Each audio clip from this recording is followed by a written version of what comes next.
We talk a lot about the housing market, right? But what about the people who are actually building the houses? What's their strategy in this absolutely bonkers economy? Well, today we're going to crack open the brand new playbook that U.S. home builders are using to navigate it all.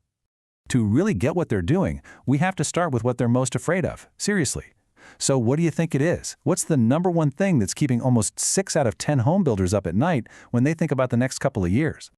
I know what you're thinking. It's got to be interest rates, right? Or maybe the constant, agonizing search for affordable land to build on. And look, those are huge, huge issues for sure. But believe it or not, neither of them is the top concern. The real answer, the single biggest worry, is demand uncertainty. Now, what does that actually mean? It's that nagging voice in the back of their head asking, okay, if we spend all this money to build these houses, will people actually show up to buy them? And more importantly, can they even afford them? That one fear is changing everything. So let's dig into that a little bit. Why is this specific fear so critical? Why does this feeling of uncertainty matter more than anything else right now? Well, it all starts with this number, 58%. A recent survey from the Builder Advisor Group found that a massive 58% of builders called demand uncertainty their number one problem. Getting that many people in any industry to agree on anything is wild. It just tells you how widespread this feeling really is. And this quote from the group's CEO, Tony Avila, just nails it. He says this isn't some abstract economic idea. For builders, it boils down to survival. It's about protecting the bottom line. It forces them to constantly ask, how do we stay in business when we can't predict who's going to be buying a house tomorrow? So what do you do when the rules of the game seem to change every single month? You don't panic. You get smarter. You adapt. And that's what builders are doing. They're writing a completely new playbook, one that's all about discipline and flexibility. This new playbook really comes down to 3 main moves. First, they're constantly fiddling with prices and incentives, things like mortgage rate buydowns to help people afford the payments. Second, they're rethinking the houses themselves. Maybe they're a little smaller, maybe the designs are a bit simpler. And third, and this is so important, they are managing their inventory of unsold homes with surgical precision. You know, this is a massive shift in philosophy. The old way was build to order, where you wouldn't even break ground until a buyer had signed a contract. That's kind of taking a back seat now. The new approach is to build more spec homes, that is, building them on speculation. But, and this is the key, they're managing that supply so carefully to meet demand almost in real time.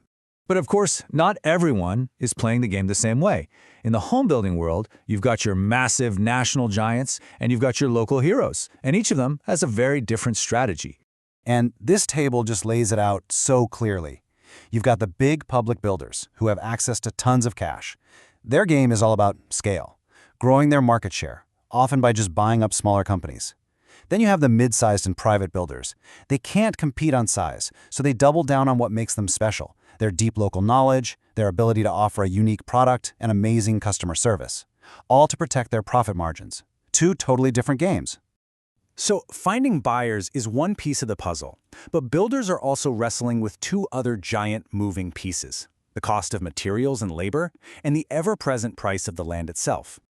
Now, on the cost front, there actually is a little bit of good news. Prices for 2 of the biggest line items, labor and lumber, are finally starting to cool off. They're moderating. It's not a huge drop, but it's enough to give builders some much-needed breathing room. But it's definitely not all good news. A lot of other costs are proving to be really sticky, meaning they just won't come down. We're talking about things like tariffs, weird regional supply chain issues, and other structural cost increases that are keeping the overall price to build a home stubbornly high. So you can't just sit back and wait for costs to fall.